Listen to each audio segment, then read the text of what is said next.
seorang wanita di Kuala Lumpur hilang 5 juta kerana dia menerima satu panggilan telefon. Skamer itu menyamar sebagai pegawai Kementerian Kesihatan Malaysia. Ada satu mesej saya terima daripada seorang sahabat saya yang mengatakan seorang pegawai JUSA ni, kalau orang kerajaan dia tahulah ni level-level atas lah, pengarah-pengarah JUSA, Datuk 1 juta kena scam. Pada kata kalau cakap pasal scam ni, bukan kata yang tak pandai dia kena, yang pandai pun kena. Polis pun kena, tuan-tuan. Sebelum tuan-tuan dah membaca, polis baca dah pandai. Polis pun kena scam. Dia kata kalau cerita pasal scam ni, semua orang boleh berhadapan dan juga menjadi mangsa scam. Siapa saja boleh, siapa saja boleh. Datuk ke, Tan Sri ke, kan, pengarah ke, pendahulu raya pun kena scam.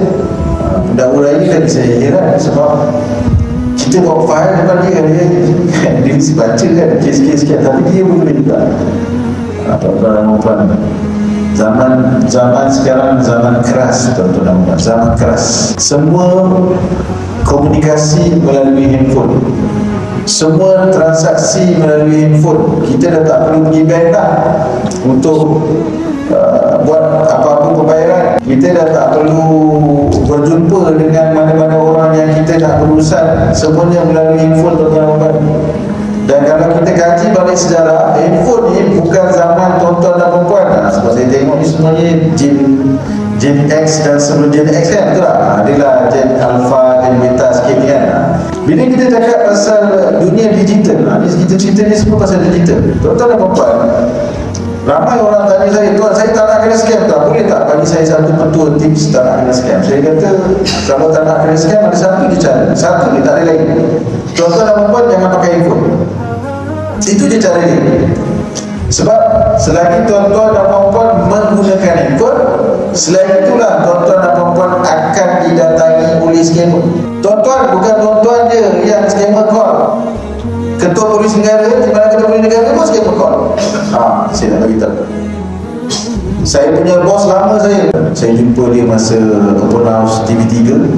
Dia cakap, Mat, itu scammer call aku, Mat. Dia kata, siapa-siapa akan menerima panggilan telefon. Silap-silap Perdana Menteri pun pernah terima. Saya yakin Perdana Menteri pernah dapat juga panggilan telefon, mesej dan sebagainya. Kerana apa, tuan-tuan? Tidak ada satu mekanisme ataupun alat yang boleh kita menghalang siapa-siapa daripada menghubungi kita. Tak ada. Tuan-tuan dan perempuan, telefon tuan-tuan dan perempuan tu siapa-siapa boleh call, melainkan kalau tuan-tuan dan perempuan dah blok siap-siap. Tapi untuk yang pertama kali, mana kita tahu nombor tu kan, kita dah dapat tu, kita tahu ada scammer, baru kita blok. Selagi kita tak dapat, kita tak tahu pun itu adalah scammer. So mana kata, tuan-tuan dan perempuan, warga Sungai Buloh, siapa-siapa ada handphone, bersiap sedia.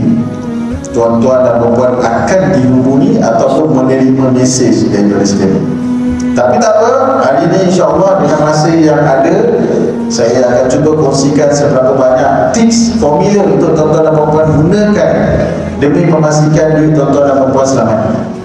Jadi ambil peluang ni, kalau ada soalan cepat-cepat tanya. Sebab saya ni rasa berapa lama saya 2 jam, 3 jam. Saya boleh, dia tak ada masalah. Saya sebenarnya lagi suka, tuan-tuan. Lagi lama saya lagi suka.